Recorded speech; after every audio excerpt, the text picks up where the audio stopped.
এটা ছিল আমাদের কিরিবুরুর জন্মাষ্টমীর দিন সন্ধেবেলা মন্দির প্রাঙ্গণটি।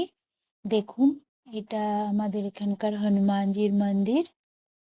এখানে সন্ধ্যাবেলা পুজো হয়েছে। এটা চিত্রগুপ্তের মন্দির। এটাও সন্ধ্যেবেলা সবাই পুজো টুজো করা হয়েছে। আর এটা আমাদের কালী মায়ের মন্দির। এটি খুব জাগ্রত। সন্ধ্যেবেলায় সব সন্ধ্যা আরতি হয়েছে। তারপরে আছে বাবা মহাদেবের মন্দির। এটিকেও সুন্দর করে সাজানো হয়েছে। সন্ধ্যেবেলার পুজো ও সন্ধ্যা আরতির পরে সুন্দর করে সাজানো হয়েছে। আর যেহেতু আজকে জন্মাষ্টমীর দিন ছিল, সেই জন্য মন্দির প্রাঙ্গণটা পুরো আলোকিত ছিল। আর জন্মাষ্টমী উপলক্ষে এই যে আমাদের গোপালের ঝুলাও সাজানো হয়েছিল। মূর্তি তখনও স্থাপনা করা হয়নি। মন্দির প্রাঙ্গণটা সুন্দর করে সাজানো হয়েছিল। এই যে ছোট রাধাও আমাদের ঘুরে বেড়াচ্ছে।